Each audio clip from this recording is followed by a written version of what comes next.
এই দুনিয়ার পুরো জীবনটা এটা হচ্ছে লালসাময় একটা জীবন। লোভ, মরিচিকা, মায়াজাল, এই মায়াজালে আমরা আটকে আছি। ফলে মৃত্যুর কথা আমরা ভুলে গিয়েছি। পাগলের মতো ছুটছিট, আরো টাকা লাগবে, আরো খ্যাতি লাগবে, আরো যশ লাগবে, আরো দাপট লাগবে। আমার এত টাকা দিয়ে কি হবে? এত সম্পদ দিয়ে কি হবে? এত ব্যস্ততা দিয়ে কি হবে তোমার? স্টপ, থামুন, অনেক হয়েছে। আন্না, থামুন, take a rest, take a breath and think about death. Think that you have to go back to your Lord. একটু বসেন না, একটু ভাবেন যে আমাকে চলে যেতে হবে, চলে যেতে হবে। এই কোলাহল, এই ব্যস্ততা, এগুলো থাকবে, থাকবো না আমি। সাইয়েদনা ওমর ফারুক বলেছেন, মুতু ক্বাবলা আন তামুতু, মরার আগে একবার মরো। হাসিবু ক্বাবলা আন তুহাসাবু আলাইকুম, তোমার হিসাব নেওয়ার আগে তুমি একবার নিজের হিসাবটা করো না। কাগজ বের করে একটু লিখো না কি কি ভালো কাজ করছিলা, যেগুলো দিয়ে নাজাতের ওসিলা হতে পারে। 1 2 3, আর কি কি আকাম কুকাম করছো দেখো না, লিখে দেখো তোমার অবস্থাটা কি। মরার আগে একবার মরো। মরার আগে খাটের মধ্যে শুয়ে শটান করে চোখ বন্ধ করে একবার মরার ভান করে দেখেন কেমন লাগে। চোখটা বন্ধ করেন আর ভাবেন আপনি নাই, কি কি হতে পারে ভাবেন। আপনার ছেলে মেয়েরা কান্না জুড়ে দিবে, আপনার প্রাণের স্ত্রী বিলাপ শুরু করে দিবে, বন্ধু বান্ধবের চিৎকার আর মাতম, স্থানীয় এলাকার মসজিদে ঘোষণা, অমুক এলাকার নিবাসী অমুক ভাই অমুকের ছেলে অমুক দুনিয়ায় নাই। সব আত্মীয়রা চলে আসবে, ফেসবুকে স্ট্যাটাস দেয়া হবে, সবাই সবাইকে জানাবে বিকাল 4টায় অমুক হাই স্কুল ময়দানে আপনার জানাজা। ছুটে আসবে, সবাই ছুটে আসবে আপনাকে শেষ বিদায় দিতে, গুড বাই জানানোর জন্য, আল ওয়াদা, বিদায় জানাতে আসবে সবাই। 4 তাকবীর দিয়ে আপনার জানাজা হবে, অশ্রুসিক্ত জানাজায় আপনার বিদায় হবে। কাঠের খাটিয়ার মধ্যে করে কাঁধে তুলে আপনার কবরে নেওয়া হবে। আগে থেকে খুঁড়ে রাখা কবরটার মধ্যে আপনারে বিছিয়ে দেয়া হবে। বাঁশের কচি দিয়ে তার উপরে মাটির চাপা দিয়ে সব চলে যাবে। ভাবেন না একবার চোখ বন্ধ করে, this is the circle of life, this is the nature of life. এটা সবার হবে, আমার হবে, আপনার হবে। এত মায়া, এত ভালোবাসা কই যাবে? কেউ থাকবে না, সবাই আপনার অন্ধকার কবরে রেখে দিয়ে চলে আসবে। উপরে বাঁশের কঞ্চি, তার উপরে মাটির চাপা, অন্ধকার আর অন্ধকার।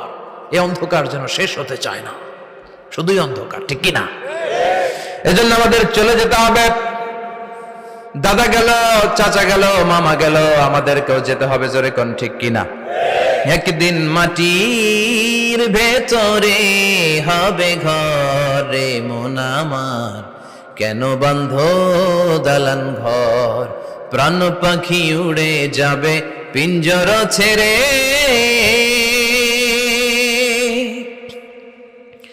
ধরা ধামে সবই রবে, তুমি যাবে চলে। বন্ধু বান্ধব যত, মাতা পিতা যারা সুত, সবই হবে তোমার পরে। মন আমার কেন বন্ধ দালান ঘর, একদিন মাটির ভেতরে হবে ঘরে মন আমার, কেন বন্ধ দালান ঘর, ঠিক কিনা? সব করে থাকবে, চলে যেতে হবে আমাদেরকে। এজন্য আখিরাতের কথা যেন আমাদের স্মরণ হয়। বিশ্বনবী বলতেন, নাহাইতুকুমান জিয়ারাতিল কবুর, আমি তোমাদেরকে কবর জিয়ারত করতে আগে নিষেধ করতাম, কিন্তু এখন নিষেধাজ্ঞা প্রত্যাহার করে নিলাম। এখন সব সময় তোমরা কবরের সামনে যাবা আর জিয়ারত করবা। কবরস্থানে জানতো বড়ুয়া কৃষ্ণপুরের এই গ্রামের কবরস্থান আছে কোন দিকে? পূর্ব দিকে আছে, গোখরার জলের ওদিকে। যান আপনারা, একটু যাবেন, একটু গেলে আখিরাতের কথাটা স্মরণ হবে। ওখানে ছোট শিশুরা শুয়ে আছে, কিশোর যুবকরা আছে, আপনার মতো তাগড়া যুবক মুরব্বীরা আছে। এরা এই এলাকায় থাকতো, এরা আকাশ থেকে নেমে আসে না, এই এলাকার সন্তান, আজ নাই। একটা সার্টেন পিরিয়ড শেষে আপনিও থাকবেন না। This is the nature of life, this is the circle of life. ছোট্ট শিশু হয়ে এসেছিলেন, শৈশব, কৈশোর, যৌবন, প্রৌঢ়ত্ব। আগে ছিলেন সিঙ্গেল, বিয়ে করে হয়ে গেলেন ডবল। এরপরে আল্লাহ আপনাকে একটা মেয়ে দিল, এরপরে মেয়েকে বিয়ে দিয়ে শ্বশুর হলেন, এরপরে ওই মেয়ের ঘরে সন্তান হতে নানা হলেন। আর কতদিন? অনেক দিন হলো তো, অনেক লম্বা সময় পেয়েছেন আপনি। Think about death. এবার যাওয়ার কথা ভাবেন।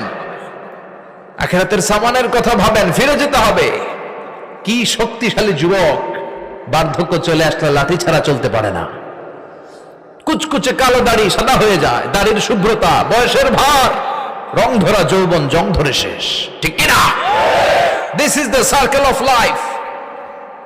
যুবক ভাইরা, এটাই জীবন, চলে যেতে হবে, কেউ থাকতে পারবে না, ঠিক কিনা? এটা রিমাইন্ডার আল্লাহ এই সূরার ভেতরে দিয়েছেন যে তোমাদেরকে ফিরে যেতে হবে, এই লোভ লালসা ছেড়ে দাও। রব্বুল আলামিন বলেন, আলহাকুমুত তাকাসুর হাত্তা যুরতুমুল মাকাবির। ও গোলাম, দুনিয়ার সম্পদ, লোভ লালসা তোদেরকে পাগল বানিয়ে দিয়েছে। এই লোভ পাগলামি কোনোদিন তোদের থামবে না যতদিন না তোরা কবরে ঢুকবি, ঠিক কিনা? কার কথা? আল্লাহ বললেন, দুনিয়ার সম্পদ আর লোভ আর মোহে তোমরা গাফেল হয়ে গিয়েছো, আখিরাতের কথা বেমালুম তোমরা ভুলে গিয়েছো। কিন্তু আখিরাতে তোমাদের যেতেই হবে, কবরের বাড়িতে তোমাদের ঢুকতেই হবে, ঠিক কিনা? যেতেই হবে, আমরা ভুলে যাই। আলহাকুমুত তাকাসুর, অতিরিক্ত পাওয়ার লোভ, বেশি বেশি খাওয়ার লোভ, বেশি বেশি জমানোর লোভ মানুষকে গাফেল বানিয়ে দিয়েছে।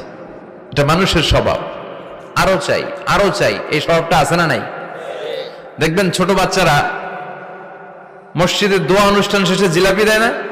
বড়ে কৃষ্ণপুর কি দেয়? আগে বাতাসা দিত না, এখন কি দেয়? জিলাপি দেয়, মিষ্টি দেয়। তো মসজিদের 2-3 গেট থেকে যদি দেয়, ছোট বাচ্চারা দেখবেন এদিক দিয়ে কয়েকটা নিয়ে আবার ওই গেটে লাইন ধরে।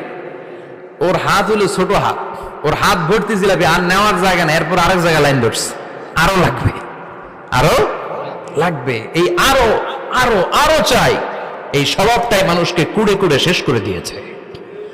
এত লাগবে কেন তোমার? চাহিদার কোনো শেষ নাই, unlimited demand of human being. যার আছে বেশি তার চাই বেশি, যার সাইকেল আছে তার হুন্ডা চাই, হুন্ডা আছে তো প্রাইভেট কার চাই, প্রাইভেট কার আছে তো প্লেন চাই, প্লেন আছে তো হেলিকপ্টার চাই, হেলিকপ্টার আছে তো ওইটা চাই, ওইটা আছে তো সেটা চাই, ঠিক কিনা? এলাকার মেম্বার যে হয়েছে চেয়ারম্যান হতে চায়, আছে না নাই? চেয়ারম্যান সাহেব এমপি হতে চায়, আছে না নাই? এমপি সাহেব মন্ত্রী হতে চায়, আছে না নাই? মন্ত্রী সাহেব প্রধানমন্ত্রী হতে চায়, আছে না নাই? কিন্তু এই দেশে সুযোগ নাই, কথা কন।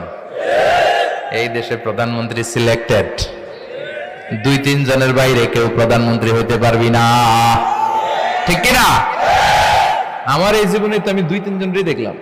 বেগম খালেদা জিয়া, মাননীয় প্রধানমন্ত্রী শেখ হাসিনার ছোট্টবেলা দেখেছি এরশাদকে, আমরা তখন ছোট। তো মানুষের চাহিদার কোনো শেষ নাই, যার আছে বেশি তার চাই বেশি। এজন্য বিষ্ণু বলেছেন, উনজুরু ইলা মান হুয়া আসফালা মিন, তোমার চেয়ে যে খারাপ আছে ওর দিকে তাকাও।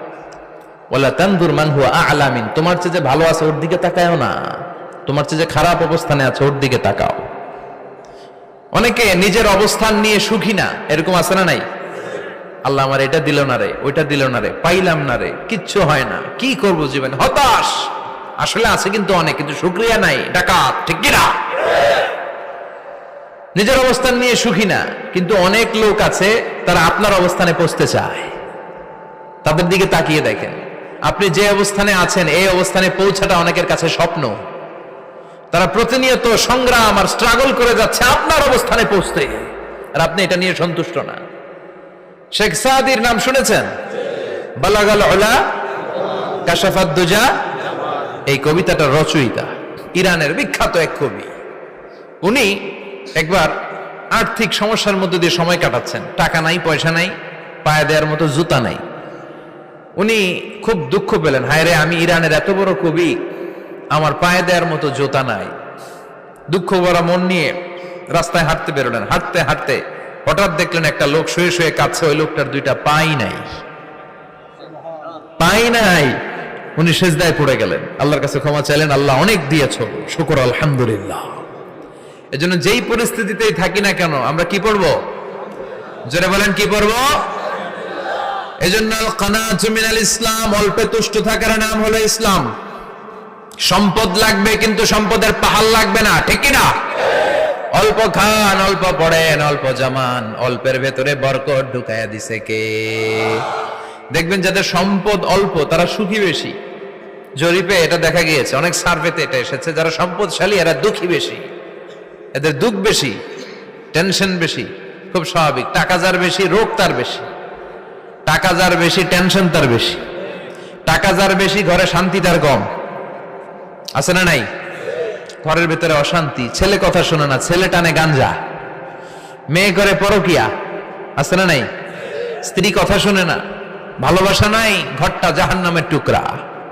রোগ বালাই, এক একটা হসপিটাল বিল পরিশোধ করতে মাসে 5 লাখ 10 লাখ। আছে না নাই? কিছু খেতে পারে না, ডাক্তার একেবারে ডায়েট মেনু বেঁধে দিয়েছে। Diet, very diet menu. এটা এটা এটা এটা কিছুই খাবেন না, শুধু গরু খাবেন না, খাসি খাবেন না, চিংড়ি খাবেন না, খালি ঘাস খাবেন। ইচ্ছে মতো ঘাস খাবেন, মানে ঘাস জাতীয় যত আইটেম আছে সব খাবেন।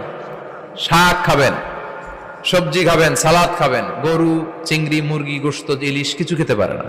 তাহলে রোগ বেশি, খাওয়ার মজা নাই, ঘরে সাংসারিক শান্তি নাই, খালি ব্যারাম আর ব্যারাম। ঠিক কিনা? কিন্তু সম্পদের পাহাড় ঘটেছে। আর অল্প যারা খায়, অল্প পড়ে, রিক্সাওয়ালা, কুলিওয়ালা, অল্প বেতনের চাকরি, কিন্তু হক হালালি মেনে চলে, দেখবেন শান্তি আছে অনেক।